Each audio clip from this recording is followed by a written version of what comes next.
Problem with being problematic. Get the light beam on me ready for electrostatic. Don't you step into this box if you're not batting. Then my gang got tools. You could call them boy crap, man. This gang got rules, man. You better watch your passes. This ain't none. What's going on, guys? This is the Totally Blitzed Fight Club. Today we're talking top ranked boxing that was on ESPN this weekend. The Berlanga versus Rolls card. This is your hosts, Paul, Pickle, Wyndham, Concha. I'm always joined with. Hey man, you know it's your boy Kev, aka Cat Owner Savoy. You know what I'm saying? Motherfucker, you know you're a real gangster if you own a cat. I'm just saying. Name the last nigga to try me, and I own a cat. I'm just saying. What? But now, hey, we finna talk this boxing shit real quick. Cause hey, I heard a couple boys got split. You feel me? So what we got cracking, man? But hey, Marcus, let me know, man. Introduce yourself for the culture. What's going on, man? Marcus, man, boxing guru. Feel me? Okay. Talk to him. Aficionado. Showtime. You ain't know until God damn, the Heat are getting their ass whooped right now. Against the Warriors backups too. That's the worst. Yeah, that shit is terrible. It was 50-50. Now it's 50-63. Like, what happened? What didn't happen? That's them runs in basketball, boy.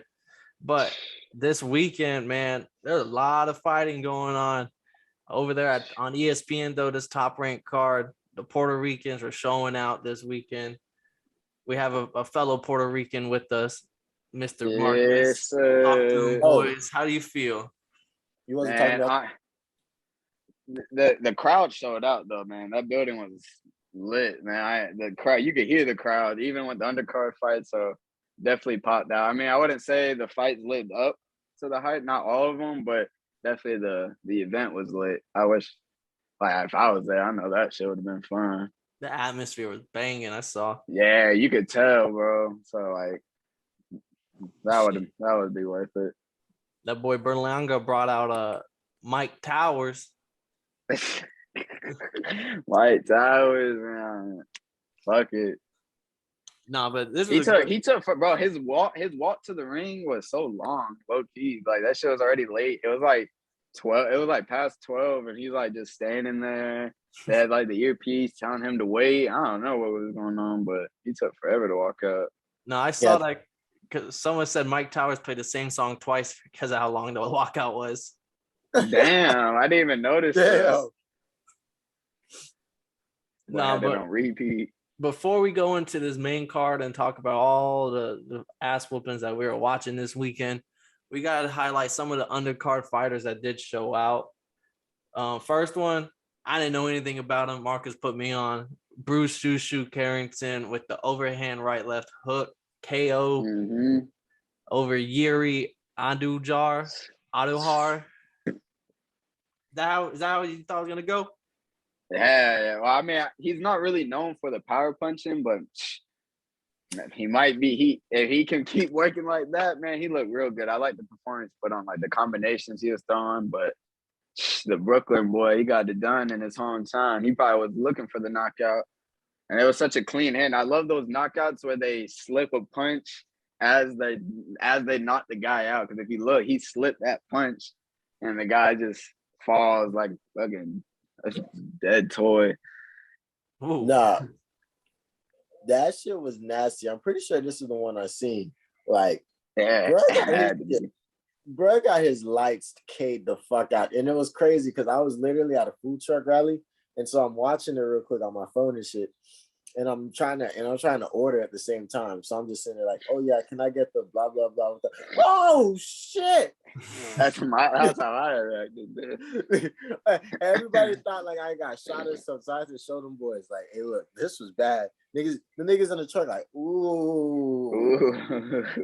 Yeah, that shit was crazy. Boy, that was a knockout, man. That's how you do that shit right there. That boy.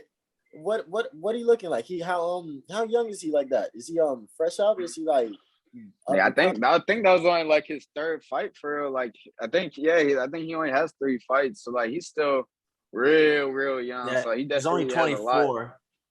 Yeah, so like, he's still a young prospect and only having 3 fights, but if he can keep putting together performances like that and working those combinations like he was. Now he's in a deep division too, 130. That's a lot of competition in there. Hey, bro, over there in Brownsville, they built with power. Boy, ask Mike Tyson and ask Yeah. Carrington. Both of them boys had that KO. I mean, third fight, two of them he won by knockout. So I know you said he hasn't shown like much power, but Right. maybe he's just so precise with his punches, it kind of sneaks Maybe up on you. Yeah, Hey. maybe he's growing into that body. On the side though, how do you feel about the 130 weight class for real? Because that's a deep ass weight class when you get to like the really top. 130 and 135 is really deep, especially 135. That has like all the boys like Ryan Garcia, Tank, Devin Haney, Lomachenko, Teofimo. I think Teofimo might be going up to 140 since he lost all his belts at 135. So I think he's going up to 140, but still 135 is deep. That might be one of the deepest divisions, but they just don't fight each other. So I don't know. I don't know, man. Tank been called out Lopez for a minute, kid. Yeah, but the problem, Lopez Garcia. yeah, no, they do. They talk that shit, but the problem is Garcia doesn't fight. Just like to go and retire for like a year and a half and then want to come back randomly, but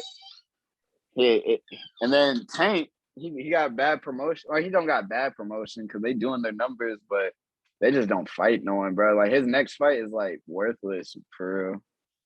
Tank Davis, like that shit is not worth what. Like, no, he should be fighting way better competition because he's getting old too. He's only 20 or he's 28 now. He needs to be fighting the real dogs. Right. Wait until Dana White buys boxing. He has all these motherfuckers fighting each other. If he does that, with Dana White, he should start a promotion company, bro. I think he's trying to, but he said he's done it, tried to in the past, but he said the business behind boxing is so corrupted and certain, like it's nothing like UFC where like you have to do those like fights you say or like feed me fights, and he doesn't want to do it, and like boxers don't want to have their records being like 30 and 20 and shit like that. So he does. That was like 5-10 years ago, and he just said, all right, I'm just gonna stick to my UFC. But hey, Eddie Hearns was with him at the event. You never know. He might dabble. He might just start something. Because there's so much money in it. I like Eddie Hearns. Look at Jake Paul. I like Eddie Hearns. I'm not an Eddie Hearns fan. I'm not gonna lie. I'm For more real? of an Al Heyman type of. I'm an Al Heyman type of guy. But Hearns still got connections. Love him or hate him, he still has some connections. He puts on events. Yeah, so he'll like that's what I'm saying. Like even if you don't like Hearns, him being at UFC events, talking with Dana, like right next to each other, talking, maybe something's in the work. I hope so. But the thing about Eddie Hearn, he's more of those like UK guys. They like you don't see too much of them, but he definitely puts on good events. Yeah, and you know them UK crowds get. Yeah, they get deep. Yeah. But another couple names that I wanted to just highlight over before we go into the big events. We had Henry Lebron, another Puerto Rican on the card, another KO TKO over Josek Ruiz, 7th round. I didn't really get to catch this fight, Marcus, so I'm gonna let you take the floor on this one. I ain't gonna lie, I only watched bits and pieces of this one, but definitely he clearly went in there and did what he had to do. So like, this is what he was expected to do, and got a nice little knockout. So definitely a step up, but. You got to highlight it just because there wasn't many on this card. So it's definitely good for the card because the card was kind of lacking entertainment. From here on out, it's straight unanimous decisions. And the last undercard fighter that we're going to shout out is Jaid Tucker. That's your boy. He got his dub over Tracy Magruder. Yes, sir. And because you were trying to tell me before, is Jaid Tucker special? Yeah, I like them because he's looked good in his previous fights, and he's also a guy that be working in that Terrence Crawford, Shakur bubble. So mainly Shakur, but I mean, maybe he's like, I wouldn't say burned out, but like he's been. I forgot what they said. Then the broadcaster said it. He's fought a couple times in the last like 7 months or what it is. Like he's been fighting real consistent. So maybe he just kind of like burned out, but. He didn't look bad, but I was expecting a little bit more. He didn't push the gas pedal. Like, he didn't really push the pace. And he looked like, I don't know. He still looked good, though. And I think he still has a bright future, though, for real. Because he's still young. All right. Well, shit. That wraps us up on the undercard. Now we're going to hop on into the main card. Got my shot poured up. Cheers, my good fellows. All right. Hey, but my question is, you know how Mexicans have their own style of boxing? Do Puerto Ricans have like a style of boxing? Because you know Cubans have their style too. Like, do the Puerto Ricans have their own style? Like they kind of move, they maneuver, they got like some speed with them or something. I would say, just a dog mentality. I don't know. I mean, Canelo works the body a lot, so you can say like that, but I can't really say off the head like a specific style. Like Mexicans, they love that brawling style and that come to you and push the pace. Yeah. So They're gonna be in there banging. I love watching the good Mexican boxers. Like what's I always forget bro name that used to go at it with Pacquiao all the time. Them boys, Jim was the truth. Oh, Juan Marquez. Yeah, I used to love watching him. And Cotto. I used to love watching Cotto. Is Cotto Mexican? Too. Yeah, man. Bro, Cotto is one of my favorite boxers of all time. Hey, put it on for Mexico. Hey, they don't talk about that. Cotto Loki was giving Floyd some work. I'm not gonna lie to you. You said Floyd? Yeah, man. Niggas forget. Niggas don't talk about that. Like there are too many niggas that really gave Floyd work like that. I'm just saying. Nah, he did bring it to Floyd. I think he made Floyd's nose bleed in that fight. That boy leaking, and you know that's not normal for Floyd. Yeah, not pretty boy Floyd.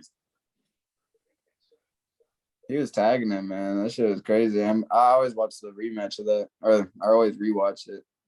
That's that shit. Well, let's talk about this card, man. Let me know. I ain't really get to catch too much of it. So let me know what y'all boys. What was cracking, man? Well, the first fight we're gonna talk. So I actually liked your question about the Puerto Rican style because I feel like these like three different guys all had three different styles, and yet they like very, I want to say similar, but they had that they're bringing a fight to their person, the other person, the whole fight. Like even if like they weren't connecting, like some of them we're gonna get into, they're at least taking steps forward. But the first one who got the first dub to kick off the main card was John Baza. I'm sorry if I mispronounced your name. And you unanimous decision win over Tony Lewis. I believe this was Baza's first 8-round fight. I think that's what I heard. So I thought he looked good. I didn't think he looked great because I thought he was gonna. I didn't want to overhype him, but in my head I was like, oh, this is a older opponent and Tony Lewis. You're young. You have a few knockouts that you've gotten back to back after getting a few decisions. So it was looking like he was like learning how to get power punches and land power punches. Right. So not saying he looked bad, but I just feel like one fighter on this card stole the show and it made the other ones not look as good. John, he looked decent. He didn't get that spectacular win like he did previously, but he got the job done and still came out with the victory. You know what I'm saying? So can't really say too much, but look on to the next fight. Yeah. And the crowd was, I'm not gonna lie, this is when I was noticing the crowd going crazy. Like whenever the main card, it was packed to the T and people were just going crazy. Even if it wasn't the most amazing fight, that first one, the moment that they raised his hand at the decision, that place is lit up for Puerto Rico. It's crazy. Yeah, man. I've been to a couple of TopRank events where it was like a lot of Puerto Ricans on the card, and bro, I'm telling you, that shit gets ridiculous. Like the people go insane for they know you're Puerto Rican or you come out there with the flags coming, bro. It goes crazy, bro. But that shit was lit, and it was in the Garden. Yeah, Kev, telling you, they're doing them. The boys, you're not from Puerto Rico. They'll boo. Like they were doing it like how UFC in the UK was doing. You're not from there. Boo. Might as well have been in Puerto Rico for. Yeah, and these were some nice stand-up citizens they were booing. Some good guys. Good guys. Right. But on to the next fight. Well, did you have any questions about this fight, Kev? Nah, I'm trying to peep what happened. What's cracking up. All right, this is the fight that I stole the show. It was the co-main. I think me and Marcus both agree. I think it should have been the main after how it all happened. But Xander Zayas beating Quincy Levias by decision, 8-rounders, first 8-rounder for Xander. Talk to me, Marcus. Man, he's gonna be special, like I said, bro. And you can see it. You can tell out of all these prospects on this card, besides Keyshawn because he didn't fight. But we'll get into that man, yeah. Well, bro, he's gonna be different. I can't wait to watch his career, and he's still so young, so it's gonna be time. So like they're gonna be patient, and I like it. But like he's even saying that he's being patient. So like he's talking about how he wants to take his career in a slow pace, and like he doesn't really want to rush. And like how Teofimo won a belt in 15 fights, and I think Xander's like on his 10th, 13th fight, something 13, like I got 13-0. Okay, so yeah, he's on his 13th, and Teofimo won a belt at 15 fights. So like, I don't think he's gonna go down that route. I think he's gonna build his skills because he's so young and grow into his body because he's gonna climb those weight classes because he fought at 155 at 19. So, but man, he looked good, and like even if it went to the distance, I kind of like the fact that it went to the distance because he got those rounds, like those extra work in, like so he was able to see rounds. He was able to fight a slick fighter. The opponent, he did what he had to do. He gave him a tough little fight. You know, he worked his defense. He was slippery. He made Xander work for his punches, which he was landing. But overall, man, he put on a good performance. And even if he didn't get the knockout, that was still an A+ performance. She told him, so this is the person I got to be looking out for, Xander Zayas. Xander, Yeah, he young. 19 years old. What's his footwork looking like? He got knockout power? Oh, he got knockout power. And like, he's very. My bad. I was gonna say he's only 19, and from Marcus was telling me like he's gonna grow into that stature because if you see him, he's like skinny but broad shoulders, and like he has the build of like eventually he's gonna be like 160 with like knockout power. You got to think, but like I can't say box all fighters, but he's cutting down to that fight weight, so like he's in top tier shape. So like his walking around weight is probably like I would guess like 160, 165 on a bad day. I can't say, but so like as he gets older, 20, 25, you know what I'm saying? When he's like 25, he's gonna be in the middleweight, 168 type. He's gonna be a big dude, man. Youngest signed professional boxer ever at 16. Decided not to go to the Olympics. Decided to go pro. So nice. I didn't know you could do that. Yeah, so when I heard that, and after I watched this fight, man, like it really sold. Like I wasn't big into boxing, so this was one of the fights I was just like, wow, like I'm not saying he's like one of the GOATs or anything, but just I could see something special. Like I see what people talk about in boxing, like even though he's not fighting like a someone on his level, you would say. You can see the huge difference in level. And then from some of the shit I saw prior, I saw some steps forward, like some stuff that he had worked on. And the moment, but I like Quincy. I was rooting for him, but he just stayed in his corner. He did what he had to do. Yeah, I would say he was ducking a lot. He was moving his head, which was something Xander hasn't really seen a lot of.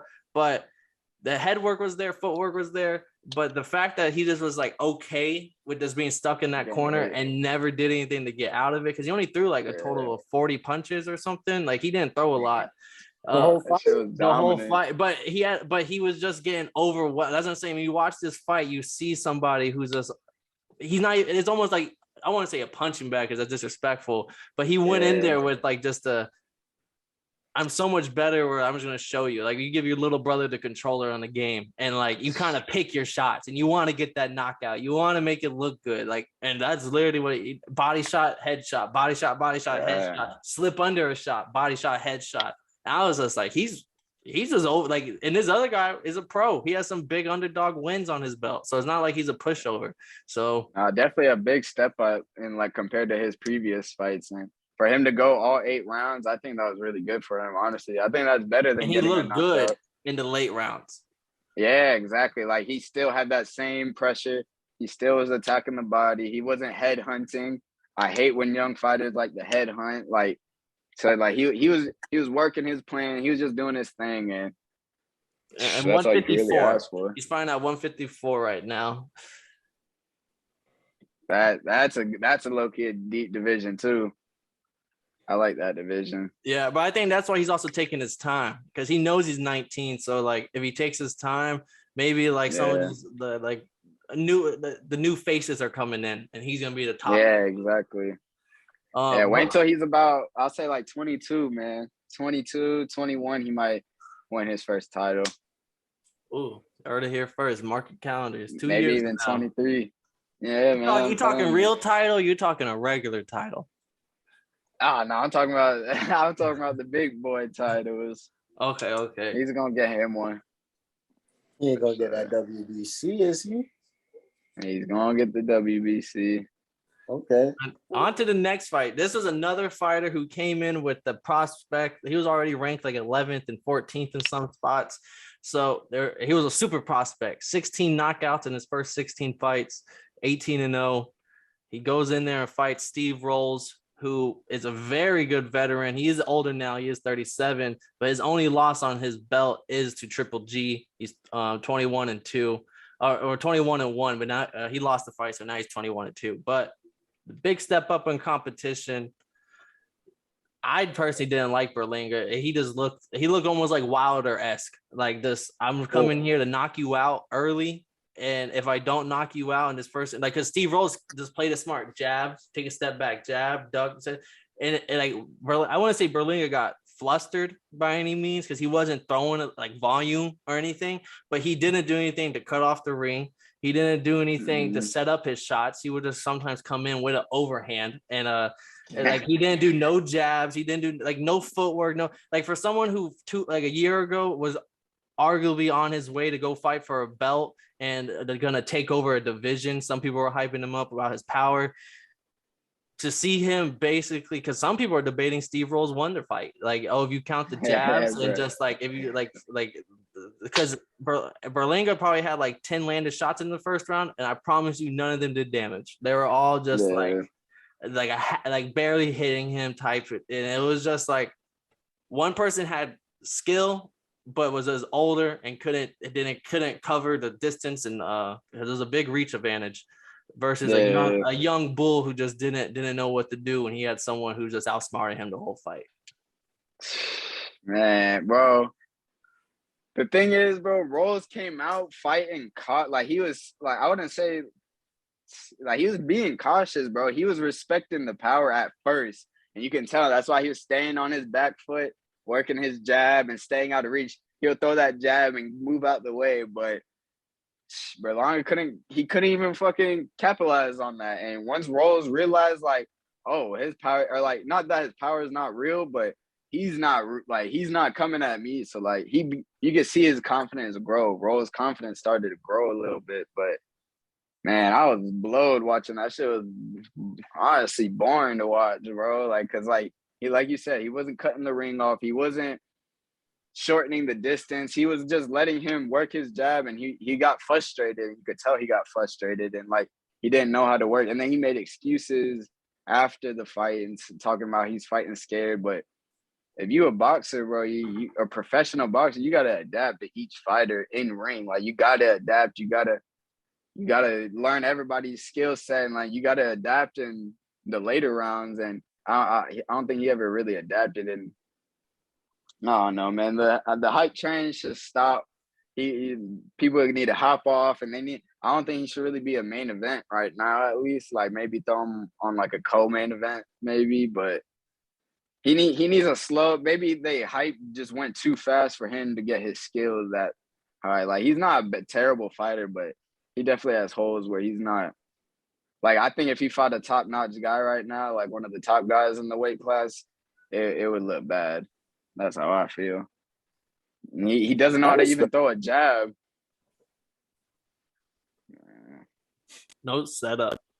No, and it was boring because the first 4 rounds was 5. I know I would say the first 5 rounds, like literally rolls his back foot the whole time, jab, maybe 20 punches each thrown at most, and then come the final 5 rounds, to me this looked like Rolls figured out Berlanga and just kind of, he didn't, no power shots really, but there's a lot of tagging him and not getting hit himself. And that's why a lot of people are debating like Rolls probably won that fight, because if those early rounds all went to Berlanga, but if you really look at it, he didn't ever hit him clean, whereas Rolls wasn't doing no damage, but yet he was still landing like a clean shot here and there. Exactly. So like that's what I'm saying. Like, and this was a 37-year-old Steve Rolls who usually fights at like the 155, I think they said, or 160. So he's fighting at 168 in Berlanga's class. So damn. Like, if you can't figure out fucking 37-year-old Rolls, man, what are you gonna do when you got Benavidez, you got Caleb Plant in front of you, got like these bigger names in front of you, man? Like, I don't know. He's still young though, so you can't really talk too much, I guess. But the hype isn't as what it should be, at least for right now. all my hype for him went to Zayas after this card. The thing is, I've been big on Berlanga too, because I've been to like 3 of his fights where I seen the 16 knockout streak, so like live in person. So like I was on the hype train, man. But the last 3 fights, bro, 3 fights in a row, he hasn't looked like good. So No knockouts man. in those 3 either. Yeah, so he went from 16 straight knockouts to 3 underwhelming decisions. Yeah, underwhelming fucking wins, bro. So we gotta see what's next. You think it's because of the change of competition, or is his strategy getting figured out? I think he's in his box of like, I have knockout power on anyone in front of me.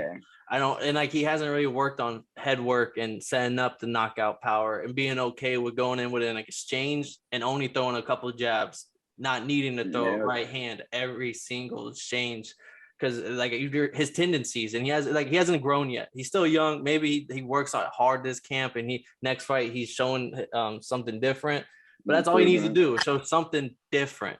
And I feel like he'll be a better fighter because he's just in his. That's what you look for in these like prospect fights. Like when you're just watching, it's not really about the matchups. It's more about, all right, what can you show different? Or like how are you going to show that you better than the rest? So like you got to showcase that, and he hasn't done that in 3 fights. So it's like, but like you said, man, he is in his box, and I feel like the people around him, like TopRank, could be fault for that too. The way they promote him, and which I get it though, because he does pack the house. Like he brings people in. Because I remember I went to one of his fights, and he was a co-main event.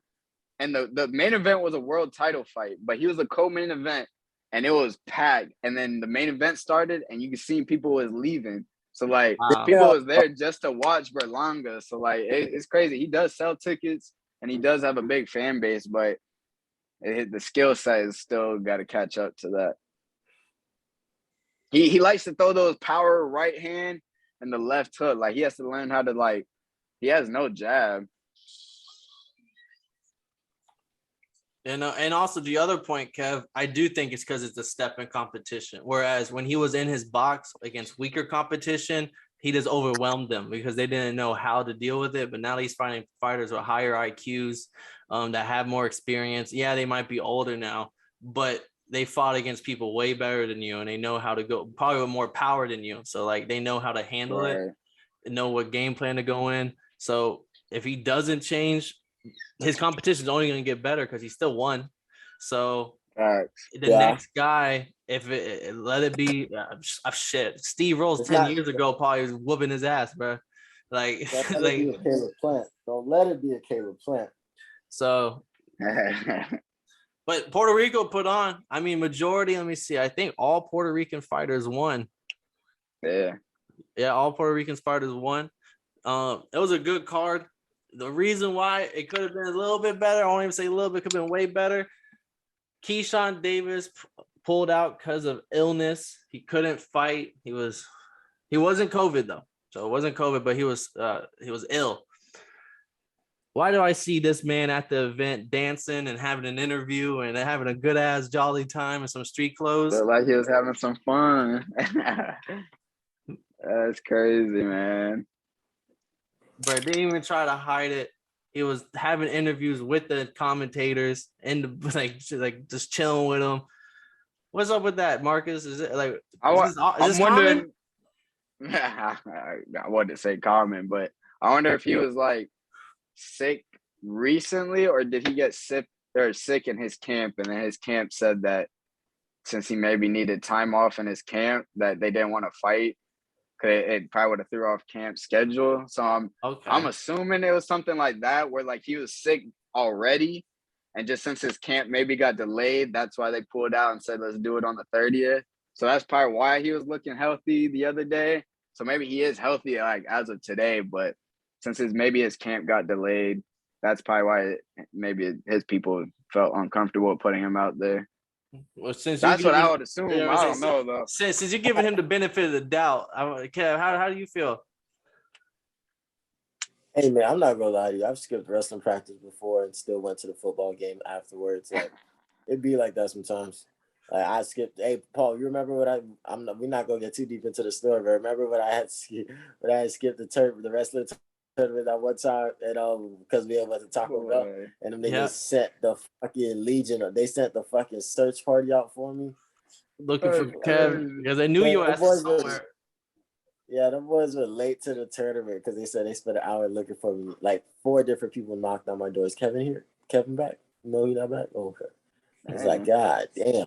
But like, hey man, I can't say nothing. So like, hey, as long as these boys still fading, it'd be different. Like they just canceled the fade altogether, and this boy just happened to. As long as he's still fading, it's straight. But what do you guys think? Does that extra? Because now it's on the 30th. Does that extra time help anybody? Does that illness? Is that illness gonna bother him when it comes to fight time? Like, what do you think that's gonna do? Shit. What do you think, Mark? Man, I think he'll be fine. I think he'll just probably. I think either way he's gonna put on a performance, but I think maybe the extra month or so, a couple weeks, get back into that rhythm again. And I don't know how long what he took out of camp. I can't say. I don't know, but I think it'll be good. But he's one of those young guys that fights consistently. He fought not that long ago, so I wouldn't be too worried about Keyshawn. But like if it was like one of these other guys like fight fucking once a year, then that would be a different story. Like motherfucking how what's bro that used to fight Alvarez? Is Alvarez the one that just fought Izzy, Paul? Robbie. Yeah, Whitaker. Oh, Whitaker, that's his name. Why I call that nigga Alvarez? He looked like an Alvarez. But Robbie, you wouldn't want one of those in boxing, like somebody that fights once every 2 years. Yeah, no, it's get hurt and shit. Yeah, especially if they hold the belt. Oh man, that'd be. I couldn't even imagine. The weight on the belt. But does that change you guys' pick at all? Nah, Keyshawn's still getting it because from all I know and all I've been told is like Marcus told me this man is gonna be up there in the pound for pounds. He's generational talent. Like so, I've seen some things on YouTube out boy. He does look legit and like no disrespect to Esteban Sanchez, but this is just another fight in Keyshawn's story because he's only had I think this is his first professional fight or oh no, not professional because he just got out of the Olympics, got silver. Yeah, I think this is gonna be like his 5th or 6th. Yeah, he's only 4-0. Yeah, so he's still young in that career. So like he's from what I think he's just gonna look kind of like Xander Zayas. It's like look like he's not gonna underwhelmingly win. Like he's gonna. I would say Keyshawn might be on a faster track than Xander will be. I think Keyshawn's gonna not by skill wise though, but just. I think Keyshawn is going to climb the ranks fast. Maybe because of the division he's in, but we'll see how it plays out. But Keyshawn's going to be a dog, man. Definitely pound for pound. I would put money on that one. I'm going to be looking out for him. So Xander Zayas, Keyshawn. Who was the other one? There was another person to be looking out for?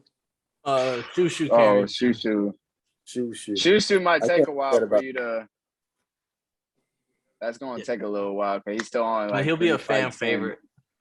Yeah, for sure. Brooklyn favorite. Brooklyn's in the house. No, but shit, damn near. It was New York was in the house for sure. I'm not sure what borough, but New York was definitely in the house for this one. Over there at Madison Square Garden, the Mecca of sports. Puerto Rican Shoutout. Good card. Wish Keyshawn Davis was on him, but we'll see them boys on the 30th. Kev, wrap us up. Hey, man.